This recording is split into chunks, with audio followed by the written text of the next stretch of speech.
এখন সম্প্রচারিত হবে রেডিও তেহরান থেকে আজকের সর্বশেষ বিশ্ব সংবাদ শিরোনাম। দখলদার ইসরায়েল বিরোধী লড়াইয়ে অকুণ্ঠ সমর্থন ইরানের, সর্বোচ্চ নেতাকে ধন্যবাদ জানিয়েছে হিজবুল্লাহ আন্দোলন।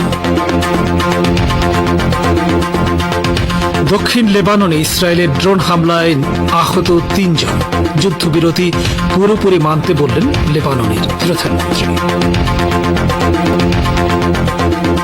আইনজীবী হত্যা ও ইসকন ইস্যুতে সরকার সর্বোচ্চ অগ্রাধিকার দিয়ে কাজ করছে, হাইকোর্টকে জানিয়েছে রাষ্ট্রপক্ষ। এবং বাংলাদেশের অভ্যন্তরীণ বিষয় নিয়ে কথা বলা এখতিয়ারের মধ্যে পড়ে না, ইসকন ইস্যুতে মুখ্যমন্ত্রী মমতার মন্তব্য।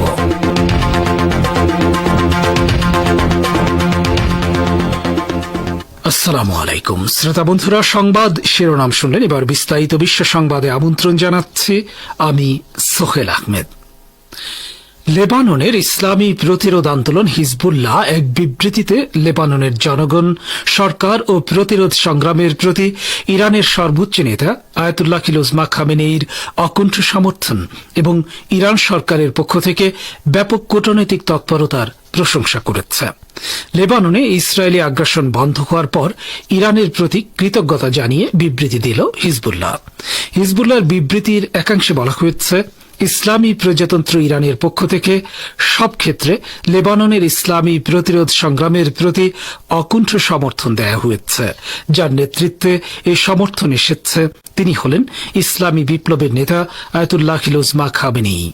বিবৃতিতে আরো বলা হয়, দখলদার ইসরায়েলের আগ্রাসন চলাকালে ইরানের পররাষ্ট্রমন্ত্রী আব্বাস আরাকচি, তার প্রতিনিধি মোহাম্মদ রেজা শেইবানি, সংসদ স্পিকার মোহাম্মদ বাকের কলিবাফ এবং সর্বোচ্চ নেতার সিনিয়র উপদেষ্টা আলী লারিজানি একের পর এক বিভিন্ন দেশ সফর করেছেন। তারা কূটনৈতিক তৎপরতা চালিয়েছেন, তাদের প্রতিও হিজবুল্লাহ কৃতজ্ঞ। এই বিবৃতির আরেক অংশে বলা হয়েছে, লেবাননে ইসরায়েলি আগ্রাসনে ইরানের রাষ্ট্রদূত আহত হয়েছেন এবং সাবেক পররাষ্ট্রমন্ত্রী শহীদ আমির আবদুল্লাহিয়ান একের পর এক সফর করেছেন। এসব কথা হিজবুল্লাহ কখনোই ভুলবে না বলে ওই বিবৃতিতে উল্লেখ করা হয়েছে। একই সঙ্গে ইরানের ইসলামী বিপ্লবী গার্ড বাহিনী বা আইআরজিসির কমান্ডের শক্তিশালী সমর্থনের প্রতিও কৃতজ্ঞতা জানিয়েছে লেবাননের হিজবুল্লাহ। দক্ষিণ লেবাননে ইহুদিবাদী ইসরায়েলের ড্রোন হামলায় অন্তত ৩ জন আহত হয়েছেন বলে খবর পাওয়া গেছে। ইহুদিবাদী ইসরায়েল এবং লেবাননের প্রতিরোধ আন্দোলন হিজবুল্লাহর মধ্যে যুদ্ধবিরতি চুক্তি কার্যকর হওয়ার একদিন পর এই ঘটনা ঘটল। দক্ষিণ লেবাননের মার্কাবা গ্রামে একটি গাড়ির কাছে ইসরায়েল ড্রোন হামলা চালায়। বিস্তারিত না জানিয়ে ইসরায়েলি সামরিক বাহিনী পরিচালিত রেডিও চ্যানেল এই খবর দিয়েছে। দক্ষিণ লেবাননে আগ্রাসন চালাতে গিয়ে ইহুদিবাদী ইসরায়েলের সেনারা ব্যাপক ক্ষয়ক্ষতির মুখে পড়ে। এছাড়া আগ্রাসনের জবাবে হিজবুল্লাহ ইসরায়েলের পুরো উত্তরাঞ্চল এবং গভীর অভ্যন্তরেও ব্যাপকভাবে ক্ষেপণাস্ত্র হামলা চালিয়েছে। এমনকি ইসরায়েলের প্রধানমন্ত্রী বেনিয়ামিন নেতানিয়াহুর ব্যক্তিগত বাসভবন হামলার শিকার হয়েছে। চরম দুর্ভোগের মুখে ইসরায়েল এই যুদ্ধবিরতি চুক্তি করতে বাধ্য হয়, যার মধ্যস্থতায় ছিল আমেরিকা ও ফ্রান্স। কিন্তু দক্ষিণ লেবাননে হামলা চালিয়ে ভঙ্গুর যুদ্ধবিরতি চুক্তিকে তারা হুমকির মুখে ফেলেছে। আশঙ্কা করা হচ্ছে, এ ধরনের ঘটনার পুনরাবৃত্তি ঘটলে নতুন করে পুরো মাত্রায় যুদ্ধ শুরু হতে পারে। হিজবুল্লাহ আগেই বলে রেখেছে, ইসরায়েল যুদ্ধবিরতি লঙ্ঘন করলে তারাও জবাব দিতে সম্পূর্ণ প্রস্তুত রয়েছে। এদিকে লেবাননের প্রধানমন্ত্রী নাজিব মিকাতি বলেছেন, ইহুদিবাদী ইসরায়েলকে সম্প্রতি স্বাক্ষরিত যুদ্ধবিরতি চুক্তি পুরোপুরি মেনে চলতে হবে। তিনি বুধবার বৈরুতে এক বক্তৃতায় বলেন, আমি যুদ্ধবিরতির চুক্তির পুরোপুরি বাস্তবায়ন চাই। সকল এলাকা থেকে সেনা প্রত্যাহার এবং জাতিসংঘ নিরাপত্তা পরিষদের 1701 নম্বর প্রস্তাব বাস্তবায়ন করতে হবে। 2006 সালে দক্ষিণ লেবাননে ইসরায়েল ও হিজবুল্লাহর মধ্যে 33 দিনের যুদ্ধ অবসানের জন্য জাতিসংঘ নিরাপত্তা পরিষদ যে প্রস্তাব অনুমোদন করেছিল সেটি 1701 নম্বর প্রস্তাব নামে পরিচিত। সম্প্রতি লেবাননের ইসলামী প্রতিরোধ আন্দোলন হিজবুল্লাহর হাজার হাজার সফল অভিযানে দিশেহারা হয়ে তেল আবিব এই সংগঠনের সঙ্গে যুদ্ধবিরতি চুক্তি স্বাক্ষর করতে বাধ্য হওয়ার পর বুধবার এই কঠোর বার্তা দেন নাজিব মিকাতি। লেবাননের প্রধানমন্ত্রী দেশটির বেসামরিক নাগরিক এবং কর্মকর্তাদের প্রতি রাষ্ট্র গঠনের কাজে মনোযোগ দেওয়ার আহ্বান জানান। ইরানের ইসলামী বিপ্লবী গার্ড বাহিনী বা আইআরজিসির প্রধান মেজর জেনারেল হোসেন সালামি বলেছেন, লেবাননের ইসলামী প্রতিরোধ আন্দোলন হিজবুল্লাহর সাথে ইহুদিবাদ ইসরায়েল যে যুদ্ধবিরতি চুক্তি করেছে তার মধ্য দিয়ে প্রকৃতপক্ষে দখলদার ইসরায়েলের কৌশলগত ও লজ্জাজনক পরাজয় ঘটেছে।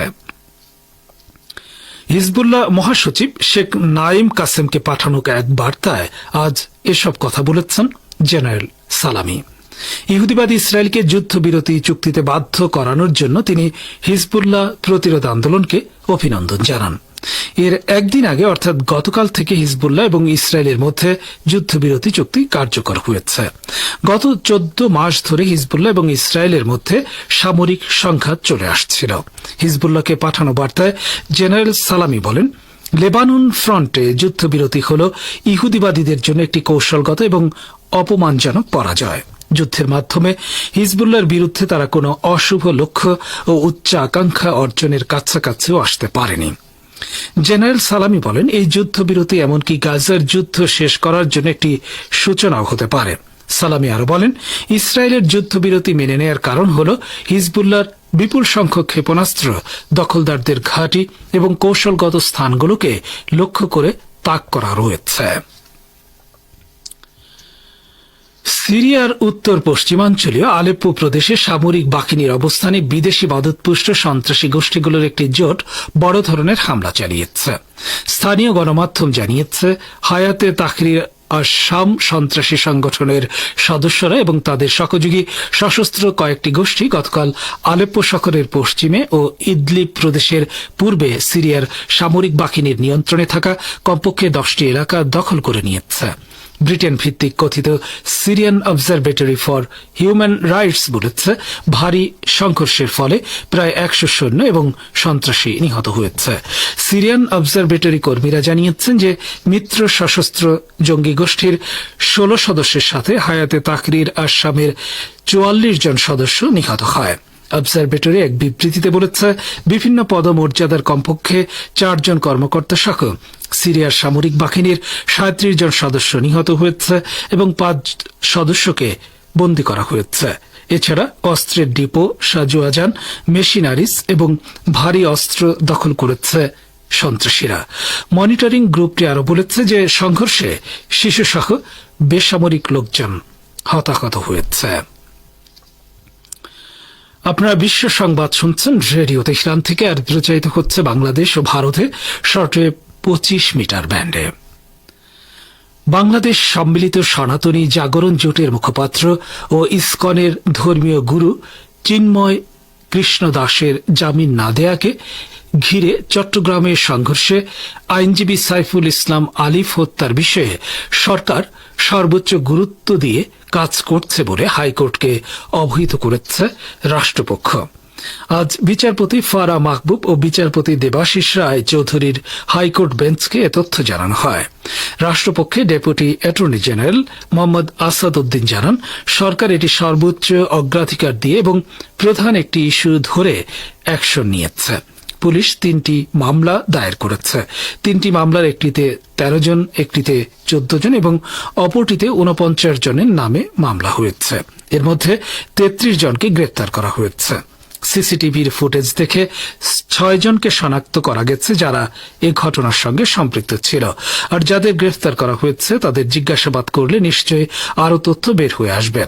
আসাদউদ্দিন আরো বলেন, পুলিশ সহ আইন প্রয়োগকারী সংস্থার সদস্যরা তৎপর রয়েছেন। শুধু চট্টগ্রামেই নয়, যেসব স্থানের কথা এসেছে সেসব জায়গায় এ ধরনের তৎপরতা দেখা গেছে। প্রত্যেক জায়গাতেই আইন শৃঙ্খলা রক্ষীকারী বাহিনীর সদস্যরা তৎপর রয়েছেন। সরকার এটাকে সর্বোচ্চ অগ্রাধিকার দিয়ে অ্যাড্রেস করছে। ভারতের পশ্চিমবঙ্গ প্রদেশের মুখ্যমন্ত্রী মমতা বন্দ্যোপাধ্যায় বাংলাদেশের বর্তমান পরিস্থিতি নিয়ে উদ্বেগ প্রকাশ করেছেন। পাশাপাশি তিনি জোর দিয়ে বলেছেন যে অন্য দেশের বিষয় হয় এটি নিয়ে তিনি মন্তব্য করতে স্বাচ্ছন্দ্য বোধ করেন না। আজ পশ্চিমবঙ্গের বিধানসভায় বাংলাদেশের সাম্প্রতিক পরিস্থিতি নিয়ে এমন মন্তব্য করেছেন তিনি। মুখ্যমন্ত্রী বলেন, বাংলাদেশ একটি ভিন্ন দেশ, ভারত সরকার এটা দেখবে, এটা আমাদের এখতিয়ারের মধ্যে পড়ে না, আমাদের এটি নিয়ে কথা বলা বা হস্তক্ষেপ করার কথা নয়।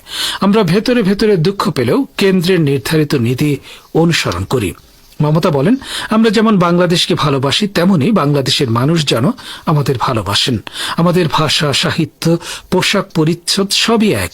রাজনৈতিকভাবে যাই মতভেদ থাকুক না কেন, আমরা নিশ্চয়ই কেউই চাই না ধর্মে ধর্মে বিভেদ হোক। তিনি বলেন, ধর্মের নামে হিংসা আমরা সমর্থন করি না। যে কোনো হিংসার ঘটনায় নিন্দনীয়, কিন্তু আমাদের কেন্দ্রের সরকারও তো একটা বিশেষ ধর্মের বিরুদ্ধে প্রচণ্ড বিদ্বেষ নিয়ে চলছে। আমরা মনে করি এটা ঠিক নয়। ইসলামী প্রজাতন্ত্র ইরানের পররাষ্ট্রমন্ত্রী আব্বাস আরাকচি বলেছেন, লেবাননের প্রতিরোধ আন্দোলন হিজবুল্লাহর সাথে যুদ্ধবিরতি চুক্তি করতে বাধ্য হওয়ার পর গাজায় ইসরায়েলের পরাজয় মেনে নেয়ার এখনই উপযুক্ত সময়। গতকাল এক্স পেজে দেয়া এক পোস্টে আরাকচি বলেন, হিজবুল্লাহ আবারও ইসরায়েলের অপরাজেয় থাকার মিথ ভেঙে দিয়েছে এবং দখলদার ইসরায়েলকে যুদ্ধবিরতি মেনে নিতে বাধ্য করেছে।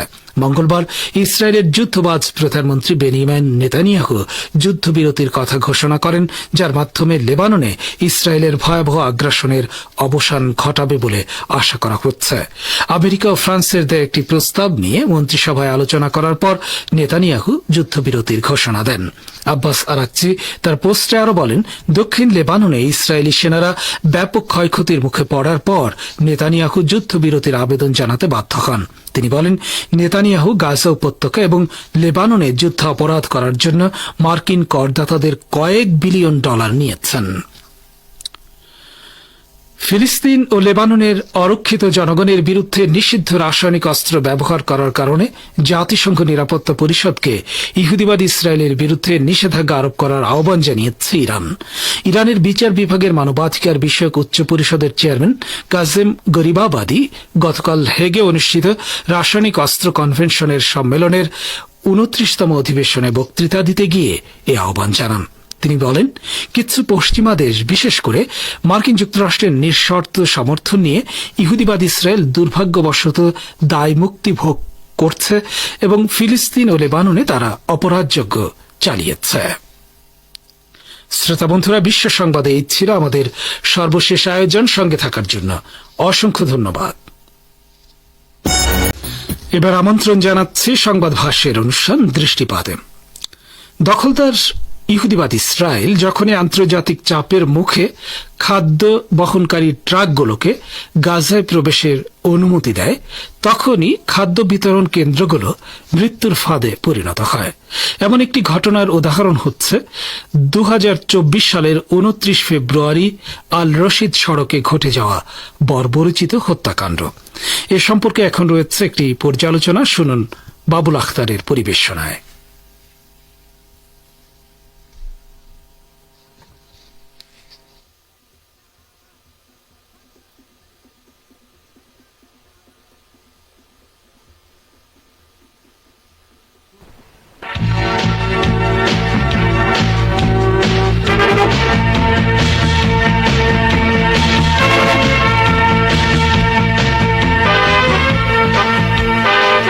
চলুন এখন পর্যালোচনাটি শোনা যাক।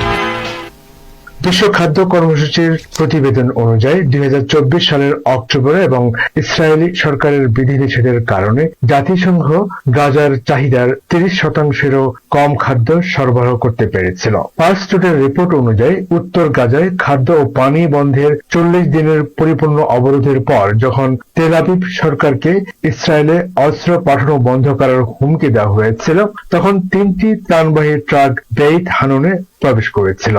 কিন্তু যখন ত্রাণগুলো বিতরণের জন্য প্রস্তুত করা হচ্ছিল, ইসরায়েলি বাহিনী জনতার উপর গুলি চালায় এবং ক্ষুধার্ত পরিবারগুলোকে পালিয়ে যেতে বাধ্য করে। এরপর অন্যান্য ট্রাকগুলো জাবালিয়া এবং বেত লাহিয়া যাওয়ার কথা ছিল। কিন্তু সেখানেও ট্রাকগুলোকে প্রবেশ করতে দেওয়া হয়নি এবং এই অঞ্চলের শিশুদের বেঁচে থাকার জন্য ঘাস খেতে বাধ্য করা হয়েছিল। মে মাস থেকে ইসরায়েলি সরকার গাজায় প্রবেশের জন্য 300টি ট্রাকের মধ্যে 30টির কম অনুমতি দেওয়া হয়। জাতিসংঘের মুখপাত্র স্টিফেন ডুজারি ঘোষণা করেছেন যে ইসরায়েলি সরকার 31টি পরিকল্পিত মানবিক মিশনের মধ্যে 27টি প্রত্যাখ্যান করেছে এবং যে 4টি ট্রাক প্রবেশের অনুমতি দেওয়া হয়েছিল সেগুলো বিতরণে মারাত্মক বাধা দেওয়া হয়েছিল। এই পরিস্থিতির ফলাফল ছিল উত্তর গাজায় বেকারি এবং রান্নাঘর বন্ধ, পুষ্টি সহায়তা স্থগিত করা এবং হাসপাতাল, পানি ও পয় নিষ্কাশন সুবিধার জন্য জ্বালানির অভাব। যখনই ইসরায়েলি সরকার আন্তর্জাতিক চাপের মুখে খাদ্য ট্রাকগুলোকে গাজায় প্রবেশের অনুমতি দিয়েছে, তখনই তারা সাধারণত খাদ্য বিতরণ কেন্দ্রগুলোকে মৃত্যুর ফাঁদে পরিণত করেছে। এমন একটি ঘটনার উদাহরণ হচ্ছে 2024 সালের 29 ফেব্রুয়ারি আল রশিদ সড়কে ঘটে যাওয়া বর্বরচিত হত্যাকাণ্ড। আগের দিন খবর প্রকাশিত হয়েছিল যে আটা বহনকারী ট্রাক গাজার উত্তর দিকে যাচ্ছে। শত শত ক্ষুধার্ত নারী পুরুষ নির্ধারিত স্থান নাবলস স্কয়ারে জড়ো হয়। পরের দিন ভোর 4:30টার দিকে দূর থেকে ট্রাকের বাতিগুলো জ্বলতে শুরু করে। ট্রাকের আলোগুলো শীতল সকালের অন্ধকার ভেদ করে উকি দিচ্ছিল। হতাশ জনতার মধ্যে তখন উত্তেজনা ছড়িয়ে পড়ে। মহিলারা কাঁদছিল এবং খুশি হয়েছিল যে তাদের বাচ্চারা শিগগিরই খাবার পাবে। ট্রাকগুলো যতই কাছে আসছিল তাদের আশার আলো আরো উজ্জ্বল হতে থাকলো, কারণ এসব ত্রাণবাহী ট্রাকেই অপেক্ষামান নারী ও পুরুষের মনে নতুন আশা জাগিয়েছিল। ট্রাকগুলো আইডিএফ চেক পয়েন্ট অতিক্রম করে খোলা মাঠে প্রবেশ করেছে। তাদের ইঞ্জিনের গর্জন ভিড়ের মাঝে ক্ষুধার্ত পেটের সঙ্গে পাল্লা দিচ্ছে। ক্ষুধার্ত নরনারী সাবধানে যখন ট্রাকের কাছে এলো, ঠিক সে মুহূর্তে গুলির শব্দ ভেঙে দিল শীতল সকালের নীরবতা। বিক্ষিপ্ত জনসংখ্যা ছিল ইসরায়েলি ট্যাঙ্ক এবং স্নাইপারদের লক্ষ্যবস্তু, যারা এলাকার চারপাশে ত্রাণ সংগ্রহ করার লক্ষ্যে অবস্থান করেছিল। মুহূর্তের মধ্যে আশা আতঙ্কে পরিণত হলো এবং ময়দার বস্তা ক্ষুধার্তদের রক্তে রঞ্জিত হলো। কমপক্ষে 118 জন বেসামরিক লোক নিহত এবং 750 জনেরও বেশি লোক আহত হয়েছিল। এপ্রিলে ইসরায়েলি ড্রোনগুলো গ্লোবাল সেন্ট্রাল কিচেনের মালিকানাধীন যানবাহনগুলোতে লক্ষ্যবস্তু করেছিল এবং 7 জন সাহায্য কর্মীকে হত্যা করেছিল। ইসরায়েলের গাজার স্বাস্থ্যসেবা ব্যবস্থা ধ্বংস করার পরিকল্পিত নীতি ছাড়াও জাতিসংঘ গাজাকে সাহায্য কর্মীদের জন্য সবচেয়ে বিপজ্জনক স্থান হিসেবে ঘোষণা করেছে। 1945 সালে সংস্থাটি প্রতিষ্ঠিত হওয়ার পর থেকে 2024 সাল জাতিসংঘ কর্মীদের জন্য সবচেয়ে ভয়ানক বছর হয়ে উঠেছে এবং 2023 সালের অক্টোবর থেকে 320 জনের বেশি মানবিক কর্মী নিহত হয়েছে। খাদ্য সহায়তা হত্যাকাণ্ডের পাশাপাশি ইসরায়েলি সরকার স্থানীয় পুলিশ বাহিনীকেও লক্ষ্যবস্তু করেছিল, যারা সাহায্যকারী ট্রাকগুলোতে পাহারা দিত। পুলিশ নিরাপত্তা ব্যতীত ইসরায়েলি নিরাপত্তা সংস্থার দ্বারা সংগঠিত ভাড়াটে এবং সশস্ত্র গোষ্ঠীর দ্বারা ত্রাণবাহী ট্রাকগুলোতে আক্রমণ এবং লুটপাট করার পথ খুলে দিতে পারে, যার ফলে আইন শৃঙ্খলার সম্পূর্ণ বিপর্যয় ঘটে। এটি সমাজের সামাজিক ও সাংস্কৃতিক কাঠামোকে সম্পূর্ণরূপে ধ্বংস করার জন্য ইহুদিবাদী ইসরায়েলের বৃহত্তর কৌশলের অংশ। এতক্ষণ যারা আমাদের সংবাদটি শুনলেন, সবাইকে অসংখ্য ধন্যবাদ।